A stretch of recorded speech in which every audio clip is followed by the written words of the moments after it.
Tapi orang kita kutukkan main dia ni, tokoh ni dikutuk. Orang tak suka ke dia. Ada beberapa orang ulama' di Mesir tuan-tuan cukup benci kepada pandangan Ibn Taymiyah ni. Dia kaji pun dia kaji punya kaji. Akhirnya bila dia kaji habis kitab dia baca, dia mengaku kawan ni satu manusia yang sangat agung. Macam mana orang boleh benci ke dia?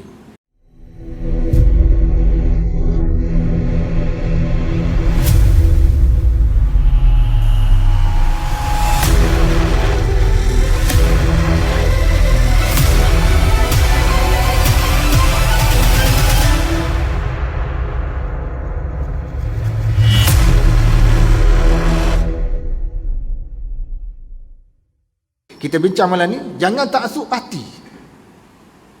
Contoh, tuan-tuan tengok hak biasa taksub parti kenapa?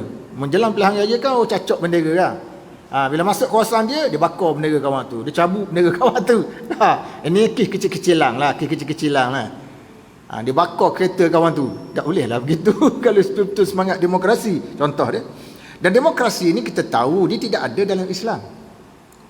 Dalam Islam tak ada, tapi semua negara Islam seluruh dunia guna sistem ni. Apa? Pasal apa tuan-tuan? Sebab dia melihat sistem ni paling selamat untuk naik memerintah negara dan kurang pertumpahan darah.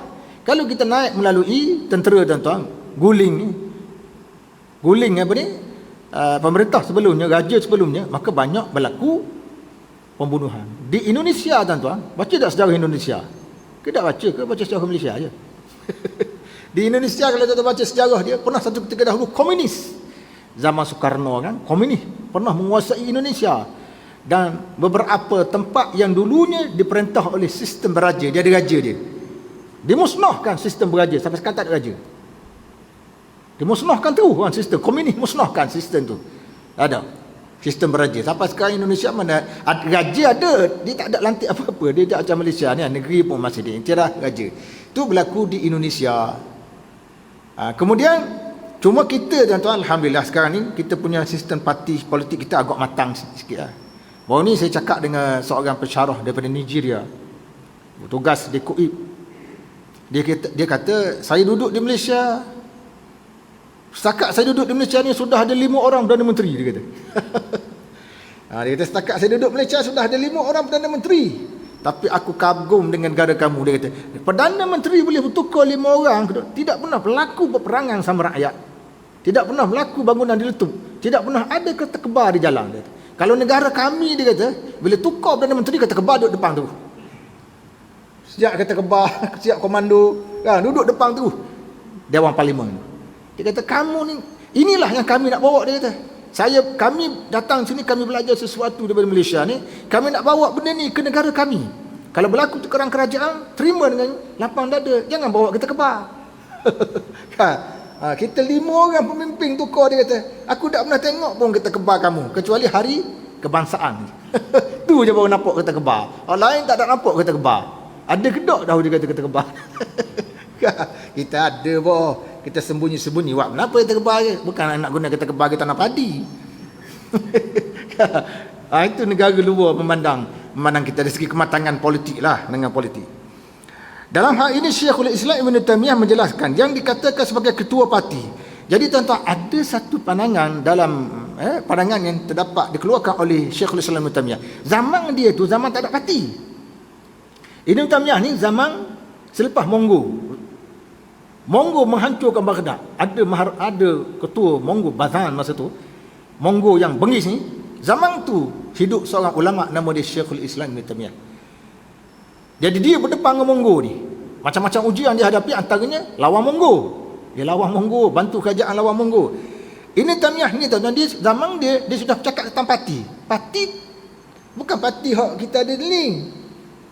Dia bukan bercakap parti dalam konteks kita, tapi dia bercakap tentang pertubuhan yang ada dalam umat Islam. Boleh atau tidak kita buat pertubuhan macam tu, golongan-golongan macam tu.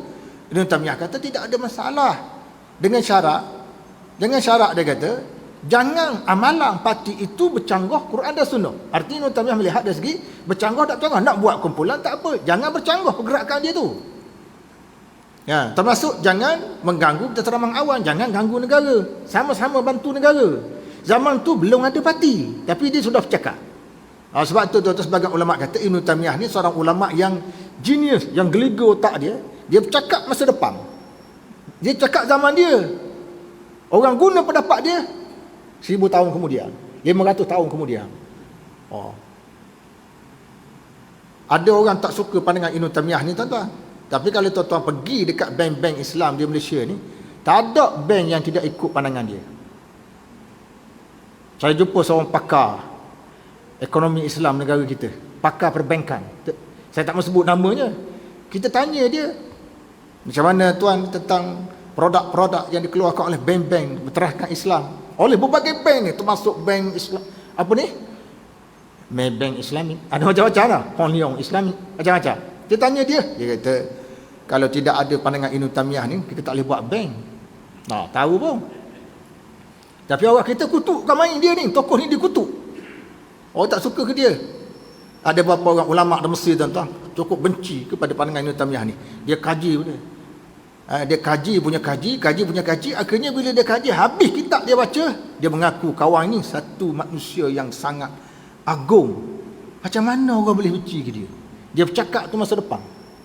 Ke depan dah dia bercakap. Kita tak nampak lagi, orang masa tu tak nampak. Antaranya dia cakap parti, tuan-tuan. Dia panggil hizb. Dalam Quran ada tak hizb parti? Hizb ada tak perkataan hizb? Ada.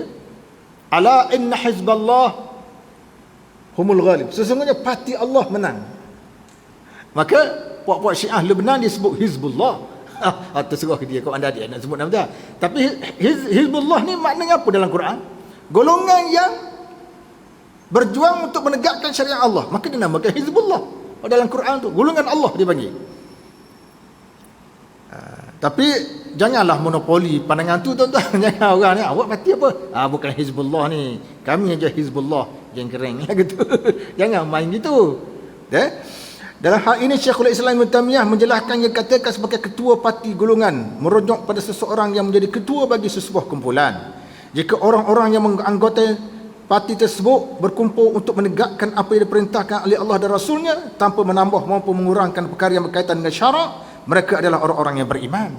Dinilai kan. Tengok cara dia nilai. Mana kalau orang itu ikut apa yang diperintahkan oleh Rasul, dia orang beriman. Ini parti orang beriman. Parti ini dibenarkan. Gitu maksudnya. Mereka mempunyai hak yang wajib mereka terima dan hak yang wajib mereka laksanakan. Jadi ada hak yang kerajaan beri pada mereka dan ada hak yang mereka perlu laksanakan untuk bantu kerajaan. Jika mereka menambah atau mengurangkan sesuatu seperti taksub kepada parti yang mereka sertai, baik di atas kebenaran maupun kebatilan, dan menjauhi orang yang tidak menyertai parti mereka, baik di atas kebenaran maupun kebatilan, ia merupakan perpecahan yang dikeji oleh Allah Ta'ala dan Rasulnya. Maksudnya kalau parti itu buat macam tu, taksub, jauh dari Quran dan hadis, reka ibadat macam-macam, kita jangan terlibat dengan golongan ini, tuan-tuan. Ini golongan bid'ah, tak boleh terlibat. Parti-parti bid'ah macam ni tak boleh terlibat. Kemudian Allah Ta'ala memerintahkan umat Islam bersama dengan jamaah dan perpaduan, dan melarang mereka terlibat dengan perpecahan dan perselisihan. Perpecahan ni tetap banyak sangat perpecahan. Dia mazhab bukan sumber perpecahan, tuan-tuan. Mazhab tu pemikiran, dia tak pecah, kita tak pecah walaupun kita beza. Itu bukan sumber perpecahan. Parti ni kadang-kadang kalau kalau tuan-tuan tengok era 60-an, era 70-an parti ni memanglah kafir-mengkafir zaman tu memang berlaku dalam masyarakat. Masa tu saya sekolah menengah, tuan-tuan. Masa sekolah menengah lah kita pernah tengok kalau orang jamu makan masa tu, dia parti berlainan, tak pergi jemput makan tu tahun 70-an. Saya pernah tengok dia tu parti apa? Parti Pulang Bay Pulang. Tak boleh pergi parti dia, tak boleh. Macam-macam Sekarang ni baru agak terbuka sedikit lah kalau bab parti ni. Kemudian Allah Subhanahu Wa Taala memerintahkan umat Islam supaya saling bekerjasama melakukan kebajikan dan takwa dan menjauhi daripada melakukan dosa dan maksiat. Itu kita bincang bab apa tu? Taksub parti, taksub golongan. Islam larang, tuan-tuan. Artinya parti tak apa, ada golongan tak apa dalam Islam agak cerah. Kalau dia sama-sama menegakkan Islam dan tidak buat benda bercanggah Quran dan Sunnah dan bukan bid'ah, tak ada apa.